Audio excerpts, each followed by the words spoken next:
explain to me in a non-technical, non-abstracted way what data observability is and what it is not? At, I think, any competitive enterprise, you're going to have teams that they've adopted data in some way in their operations. That might be every Monday the team gets together, they review analytics from last week. So let's say it's marketing. They're directing budget towards different channels. So some of those channels might be digital ads that they can purchase in different places. It might be spend with influencers. It might be buying, I used to work at Uber, for example. We would actually buy ads on Craigslist to try to sign up drivers onto the platform. So the marketing team's got to direct this budget. They're going to use analytics to understand which channels are performing, which ones are not performing, and they'll reallocate budget based on that data, right? So this is what we call being data-driven. The product team, for example, might collect analytics from your services that your customers use to understand what are your customers doing. Maybe do they have negative feedback about certain parts of your services or your products?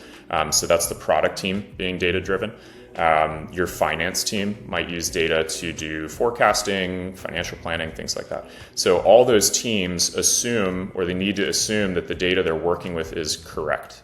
And what data observability does, in a nutshell, is it gives tools to the analysts, the data scientists, the data engineers who are working with the data to know in real time if the data for some reason is not correct, or if it's delayed or missing. And usually those are due to problems with technical systems. But without data observability, all of those folks that are working with the data, they will not know that something is wrong with the data until a human being notices the error. And very often at that point, the decision's already been made and it's kind of too late to roll it back. It'll be a costly situation by then. Could be. What is data observability not? What are some of the misconceptions that people have about what it is?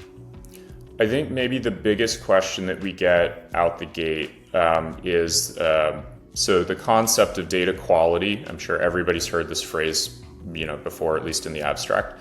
The concept of having high quality data is not new. It's as old as data itself. So, decades for sure. For computers, it's just, you got to have the right information. Yeah. Way back in the day, things were even done on paper or typewriters or things like that. So the idea that the numbers need to be right is not a new thing. The question that I think we get with observability is, is observability going to result in actually fixing things, changing the data, et cetera? And I think that is a key distinction in general between observability and more traditional approaches to data quality, whereas in the past, a lot of data quality relied on humans manually typing out rules. And then if the rule was violated, then someone would have to go in and change the data and clean it up, basically. Observability is really focused on understanding where is all the data, how is it flowing, where is it going to, and it's in the name, observability, so it's understanding how it's behaving. What it really does not focus on so much is changing the data or sort of cleaning it up. That's very often done in other processes or with other tools. And so I think that's a key difference between observability and maybe older approaches to data quality that is a common misconception. So if I had to choose something to say that's not what it is, that might be an example. What are some of the challenges that you've helped, let's say, financial institutions overcome, as well as give me another example for a supply chain manufacturing company? Great. I love both of those examples. So it's funny you mentioned those verticals. Our customers, we have some customers in heavy equipment manufacturing, banking, insurance, et cetera. And some of those customers were working with the supply chain teams. So great examples. On the financial services front, one perhaps counterintuitive example of where data observability can be really useful to them is actually in compliance. So financial institutions very often have to be able to prove to regulators that they know the locations of various critical data elements. And a critical data element might be something like when you create an account with a bank, they might collect your social security number. So they need to be able to show a regulator that they know all the places within their data systems that your social security number is stored and anywhere where it's being moved and processed. And that's, if they're not able to prove that, then they may face monetary damages, fines. So data observability is not always used for the quality of the data, because remember, it's about where is it flowing, where is it going to, how's it being used. And so it can be used in the compliance context as well, because it can be used to generate a report that says, here's where the social security number from the customer is first recorded, and then here are all the various places where that flows to in the enterprise data systems. And so then you can generate that report automatically. Some of the customers that we work with prior to deploying data observability, which is obviously automated, they have to generate that report by hand, which means that they have to go to various teams, ask them to fill out a spreadsheet. They say, yes, we log the data, then it goes over here. Then they have to go talk to that team. They fill out more of the spreadsheet. They say, yes, we pick up the data, and then our system pushes it to this other location. And they literally have to go human by human and essentially fill out a massive spreadsheet of all the places where these critical data elements flow. With observability, that can be automated.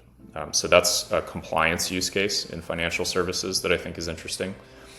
On supply chain, that might be a little bit more interesting from the anomaly detection standpoint. So let's say that you want to be able to predict stockouts, and because you need to be able to time reorders so that you avoid stockouts. Let's say that overstocking carries some cost, but understocking is significantly worse, right? And that may be asymmetric. Depends on the situation, but yes. Depends, sure. You might create hype if you have a lot of stockouts, right? True. Did you try to buy a Switch 2 recently? Is that what I did not. I literally just bought my kids their first Switch just 6 months ago, and then the Switch 2 came out. I'm like, okay, I'm gonna wait another 4 years before that. So probably wise choice. So let's say that you're trying to predict these stockouts. In order to do that, you need to have an accurate measure of your inventory over time. That may be updated on like an hourly, 3-hourly basis, something like that. So it might be changing rapidly. Now, let's say that a data quality problem introduces an outlier. And so it appears like you have received, some shipment or some number of items in your system, and it's actually multiplied by 10, just for example, or it's divided by 10, right? Some simple mistake happened in code somewhere. It results in the number of items being recorded incorrectly. Now your forecasting system is going to be completely wrong, because it's got a number being fed into it that is wildly inaccurate. And so now what you end up doing is, if you have automation in your supply chain process that relies on that forecast, you may now be over ordering or under ordering, or you may be doing an expedited order or something like that when it wasn't necessary, because the forecast is incorrect because it got fed an outlier. And so data observability in that context would for sure identify that there's an extreme outlier in, let's say, number of parts or a price or something like that. And you might be able to halt the rest of the process until someone looks at that outlier and says, oh yeah, we didn't actually order 100,000 of this unit, we ordered 10,000. And the 100,000 that's not real. That's just a problem in the way that the data was recorded.